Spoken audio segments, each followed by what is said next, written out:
नमस्कार दोस्तों, मैं योगेंद्र तिवारी बार फिर से स्वागत करता हूं आपका हिस्ट्री क्विज के सेशन में। इस सेशन में महत्वपूर्ण घटनाओं पर आज हम चर्चा करने जा रहे हैं, खास करके मॉडर्न इंडिया से संबंधित प्रश्नों पर आज चर्चा करेंगे। तो यह सेशन आने वाली पीसीएस की परीक्षा, आरओआरओ की परीक्षा, पीजीटी की परीक्षा, टीजीटी की परीक्षा एवं एक दिवसीय परीक्षाएं जैसे कि पेट आप देने जा रहे होंगे और यूपीएसआई देने जा रहे हैं, तो उसके लिए बहुत ही ज़्यादा महत्वपूर्ण होने जा रहा है। तो आइए शुरू करते हैं आज के सेशन का पहला क्वेश्चन है, जलियांवाला बाग हत्याकांड की दुर्घटना किस सन में हुई थी? ऑप्शन ए है 1917, ऑप्शन बी है 1919, ऑप्शन सी है 1918, ऑप्शन डी है 1935। देखिएगा, इस प्रश्न को आप देखेंगे तो आपको लगेगा बहुत आसान सा प्रश्न है, इसको पूछने का कोई मतलब नहीं, परंतु मतलब है क्योंकि आप वहां जाके यही गलत करने वाले हैं। इस प्रश्न का उत्तर दोस्तों ऑप्शन बी होगा 1919। याद रखिएगा, 13 अप्रैल 1919 को पंजाब के अमृतसर नामक शहर में जलियांवाला बाग हत्याकांड हो रहा है, जिसमें अंग्रेजी गवर्नर जनरल डायर द्वारा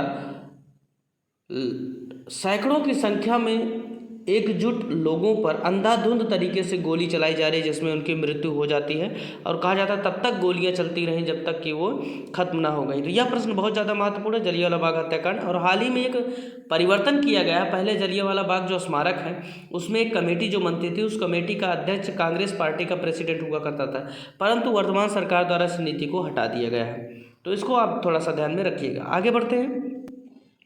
क्वेश्चन है, 1911 तक बिहार निम्नलिखित में से किसके अंतर्गत था? ऑप्शन ए है, आपको बताना कि बिहार किसके अंतर्गत था, किसमें शामिल था। ऑप्शन ए है बंगाल महाप्रांत, ऑप्शन बी है उत्तरी प्रांत, ऑप्शन सी है केंद्रीय प्रांत, ऑप्शन डी है कलकत्ता प्रांत। तो इस प्रश्न का उत्तर दोस्तों ऑप्शन ए होगा। बंगाल के अंतर्गत बिहार भी शामिल था, उड़ीसा भी शामिल था और असम भी शामिल था। इस क्वेश्चन को आप याद रखिएगा। कभी भी अगर इस तरीके से होता है, और बंगाल विभाजन से संबंधित 1905 में घटना हुई थी, जिसके बाद में राखी आंदोलन चलाया गया था, इसको भी याद रखिएगा। स्वदेशी आंदोलन चलाया गया था, ये भी याद रखिएगा। राखी आंदोलन का मतलब है राखी दिवस, जो कि 16 अक्टूबर को मनाया गया था, 16 अक्टूबर 1905 को रविन्द्रनाथ टैगोर के नेतृत्व में। ठीक है, तो इतना आप याद रखिएगा। आगे बढ़ते हैं। कह रहे हैं अलीगढ़ मुस्लिम विश्वविद्यालय के संस्थापक कौन थे? ये बताना है आपको, अलीगढ़ मुस्लिम विश्वविद्यालय के संस्थापक कौन थे? Option A Maulana Azad, option B sir Syed Ahmad, option C Mohammad Ali Jinnah, option D Zakir Hussain.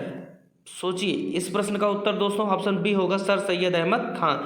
ये अलीगढ़ मुस्लिम विश्वविद्यालय के संस्थापक थे, जो कि वर्तमान में चर्चा में है। काफ़ी इसमें कहा जाता है कि जो इसके ऊपर आरोप लगते हैं कि जिहादी प्रवृत्तियों को ये बढ़ावा देता है, तो इस कारण ये चर्चा में रहता है लगातार। तो इसको थोड़ा सा आप याद में रखिएगा। आगे बढ़ते हैं। चौरी चौरा कांड किससे संबंधित है? ऑप्शन ए है असहयोग आंदोलन, ऑप्शन बी है सबने आंदोलन, ऑप्शन सी है स्वदेशी, ऑप्शन डी है जलियांवाला बाग हत्याकांड। याद रखिएगा, चौरी चौरा कांड असहयोग आंदोलन से संबंधित है। इस प्रकार इस प्रश्न का उत्तर ऑप्शन ए होगा। असहयोग आंदोलन 1 अगस्त 1920 को चलाया जा रहा है और इसी से संबंधित है चौरी चौरा कांड। चौरी चौरा नामक स्थान गोरखपुर में स्थित है, जहां पर एक लोगों के समूह द्वारा जुलूस निकाला जा रहा था, जिसका अंग्रेजी जो चौकी थी वहाँ तैनात सिपाहियों ने विरोध किया। भीड़ उग्र हो जाती है और सिपाहियों को एक कमरे में बंद करके आग लगा देती है, जिसमें उनकी मृत्यु हो जाती है। लगभग 8 से 9 सिपाही मर जाते हैं। इसके कारण गांधी जी को बहुत धक्का लगा और गांधी जी इस हिंसा की गतिविधि से इतने ज़्यादा दुखी हो गए कि उन्होंने असहयोग आंदोलन को वापस ले लिया। 5 फरवरी 1922 को यह घटना हुई थी। 12 फरवरी 1922 को असहयोग आंदोलन महात्मा गांधी जी द्वारा लिखित रूप से वापस ले लिया जाता है। एक प्रश्न ये भी पूछते हैं कि असहयोग आंदोलन कब शुरू हुआ था? 1 अगस्त 1920 को। ये भी पूछते हैं प्रश्न कि असहयोग आंदोलन की सुबह को देखने वाला कौन सा ऐसा क्रांतिकारी था जो उसके अंत को नहीं देख सका या उसके शाम को नहीं देख सका। तो इसको याद रखिएगा, 1 अगस्त को 1920 को सुबह बाल गंगाधर तिलक की मृत्यु हो जाती है और इसी आंदोलन में उनकी मृत्यु के बाद सहानुभूति के रूप में तिलक फंड की स्थापना होती है, जिसमें 1 करोड़ से ज़्यादा रुपए जमा हो जाते हैं, जिसका इस्तेमाल इस आंदोलन को आगे बढ़ाने के लिए किया जाता है। तो तिलक फंड असहयोग आंदोलन से संबंधित है। तिलक की ही आकस्मिक रूप से मृत्यु हो जाती है, अर्थात सुबह देख पाते हैं परंतु इस आंदोलन का रिजल्ट नहीं देख पाते हैं। तो ये महत्वपूर्ण बिंदु है जो इस आंदोलन से संबंधित है, आपसे कभी न कभी एग्जाम्स में पूछे जाते रहे हैं, इसको ध्यान में रखिएगा। आगे बढ़ते हैं। प्रश्न है, प्रथम विश्व युद्ध के दौरान भारत में लोकप्रिय होने वाला आंदोलन कौन था? कह रहे हैं जब दुनिया प्रथम विश्व युद्ध से लड़ रही थी तो भारत में कौन सा आंदोलन चल रहा था? ऑप्शन ए अलगाववादी आंदोलन, ऑप्शन बी स्वदेशी एवं बहिष्कार, option C home rule, and option D इनमें से कोई नहीं। इस प्रश्न का उत्तर दोस्तों ऑप्शन सी होगा, होम रूल आंदोलन। भारत में उस समय ऐसे आंदोलन चल रहा था जिसमें मुख्यतः तिलक और एनी बेसेंट शामिल थे। ये लोग कह रहे थे कि हमें जो है शासन की स्थानीय स्तर पर स्वयं को स्वायत्तता दी जाए, जिससे हम भारतीयों द्वारा शासन हो सके, जबकि ये मान रहे थे कि अपर लेवल पर अंग्रेज बने रहे, हमें कोई दिक्कत नहीं, परंतु शासन जो हो वो भारतीयों द्वारा किया जाए। तो यही है होम रूल। होम रूल मतलब गृह शासन, अपना शासन। ठीक है, आगे बढ़ते हैं। भारत में खोजा गया पहला सबसे पुराना शहर कौन सा था, आपसे पूछ रहा है। इसको मैंने पिछले सेशन में भी डिस्कस किया था। ऑप्शन ए है सिंध, ऑप्शन बी है हड़प्पा, ऑप्शन सी है मोहनजोदड़ो, ऑप्शन डी है पंजाब। भारत में खोजा गया सबसे पहला शहर था 1921 में दयाराम साहनी द्वारा हड़प्पा, जो कि वर्तमान में पाकिस्तान में स्थित है। इस प्रश्न का उत्तर ऑप्शन बी होगा। आपको बताया था मैंने कि सिंध सभ्यता से संबंधित हड़प्पा और मोहनजोदड़ो की खोज सन 1921 एवं 22 में दयाराम साहनी एवं राखल दास बनर्जी द्वारा सर जॉन मार्शल के नेतृत्व में किया गया था, जिनमें से हड़प्पा शहर की खोज 1921 में दयाराम साहनी एवं मोहनजोदड़ो शहर की खोज 1922 में राखल दास बनर्जी द्वारा किया गया था। दोनों वर्तमान में पाकिस्तान में स्थित है, इसको याद रखिएगा। तो भारत का पहला शहर जो खोजा गया वो है हड़प्पा, जो वर्तमान में पाकिस्तान में स्थित है। दयाराम साहनी द्वारा 1921 में इसे खोजा गया था। आगे बढ़ते हैं। कह रहे सिंधु घाटी के लोग विश्वास करते थे किसमें, ऑप्शन ए मातृशक्ति में, ऑप्शन बी कर्मकांड में, ऑप्शन सी आत्मा में, ऑप्शन डी इनमें से कोई नहीं। तो याद रखिएगा हड़प्पा सभ्यता भारत की पहली मातृ सत्तात्मक सभ्यता थी, इसीलिए लोग मातृशक्ति में विश्वास करते थे। ऑप्शन ए इसका सही उत्तर होगा। आगे बढ़ते हैं। कह रहे हैं आर्य शब्द का शाब्दिक अर्थ क्या है, ऑप्शन ए वीर, ऑप्शन बी श्रेष्ठ या कुलीन, ऑप्शन सी विद्वान, ऑप्शन डी योद्धा। तो मैंने आपको पहले ही बताया है कि आर्य शब्द का शाब्दिक अर्थ है श्रेष्ठ या कुलीन या संभ्रांत, इसीलिए भारत का पुराना नाम है आर्यावर्त। श्रेष्ठ लोगों की भूमि, श्रेष्ठ लोगों का रहने योग्य स्थान आर्यावर्त। आगे बढ़ते हैं दोस्तों। 17वां क्वेश्चन है, निम्नलिखित में से किस फसल का ज्ञान वैदिक काल के लोगों को नहीं था। ऑप्शन ए है चावल, ऑप्शन बी है गेहूँ, ऑप्शन सी है तंबाकू, ऑप्शन डी है ये सभी।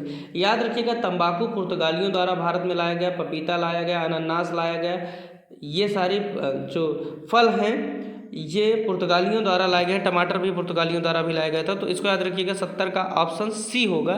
तंबाकू से वैदिक लोग परिचित नहीं थे, जबकि चावल और गेहूं, रागी कुल मिला के कई प्रकार की फसलों का उत्पादन करते थे। आपने पढ़ा कि हड़प्पाई लोग ही 9 प्रकार की फसलें उगाया करते थे। अगला प्रश्न है दोस्तों, वैदिक गणित का महत्वपूर्ण अंग है। ऑप्शन ए है उपनिषद, ऑप्शन बी है अथर्ववेद, ऑप्शन सी है शूलसूत्र, ऑप्शन डी है शतपथ ब्राह्मण। तो याद रखिएगा इस प्रश्न का उत्तर ऑप्शन सी होगा शूलसूत्र। इसी में पहली बार बीजगणितीय साक्ष्य के आधार पर जो है त्रिकोणमिति जो ज्यामिति एक बनाई जाती है, जो अग्निकुंड बनाए जाते हैं, उन्हीं से ऐसा माना जाता है कि वो पहले प्रमाण है गणित के। आगे बढ़ते हैं। कह रहे हैं किस वेद में प्राचीन वैदिक युग की संस्कृति के बारे में सूचना दी गई है। ऑप्शन ए है ऋग्वेद, ऑप्शन बी है सामवेद, ऑप्शन सी है अथर्ववेद एंड ऑप्शन डी है इनमें से कोई नहीं। कह रहे हैं किस वेद में प्राचीन वैदिक युग की, प्राचीन वैदिक युग सबसे प्राचीन वेद कौन सा है, ऋग्वेद, उसी में दी जाएगी। ठीक है, आगे बढ़ते हैं। वेदों की संख्या कितनी है। Option A 3, option B 4, option C 6, option D 8। तो वेदों की संख्या कुल मिला के 4 है। कौन कौन से वेद है, ऋग्वेद, यजुर्वेद, सामवेद, अथर्ववेद। ऋग्वेद में याद रखिएगा स्तुति परक मंत्र हैं, यजुर्वेद में कर्मकांड यज्ञ हवन की प्रधानता है, सामवेद में नाच गाने से संबंधित है, इसी में भारतीय संगीत के शब्द सरसारे गामा पधानी सा वर्णित हैं, सबसे पुराना साक्ष्य है, याद रखिएगा। अथर्ववेद में जादू टोना से संबंधित बात की गई है, इसी में सभा और समिति को प्रजापति की 2 पुत्रियां कहा गया है, जो कि महाजनपद काल के आसपास आप देखते हैं। ठीक है, आगे बढ़ते हैं।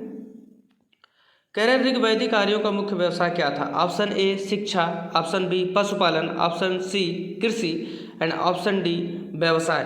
तो याद रखिएगा वैदिक आर्यों का मुख्य व्यवसाय अर्थात वैदिक आर्यों का शुरुआती जीवन पशुपालन पर आधारित होता था। ऑप्शन बी इसका सही उत्तर होगा। आगे बढ़ते हैं। कह रहे भारतीय संगीत का आदि ग्रंथ किसे कहा जाता है, अभी मैंने बताया था। Option A Samaveda, option B Rigveda, option C Atharvaveda, option D Yajurveda तो भारतीय संगीत का आदि ग्रंथ दोस्तों सामवेद को कहा जाता है, इसको याद रखिएगा। और सामवेद के विद्वान को जो सामवेद का ज्ञाता होता था उसे उद्गाता कहा जाता है, इसको भी याद रखिएगा। छांदोग्य उपनिषद का संबंध भी इसी से है, जो कि सबसे पुराना उपनिषद माना जाता है। तो दोस्तों आज का सेशन आपको कैसा लगा हमें कमेंट करके जरूर बताएं, साथ ही साथ ज़्यादातर लोगों को शेयर करें जिससे वो भी इस सेशन का फ़ायदा उठा सकें।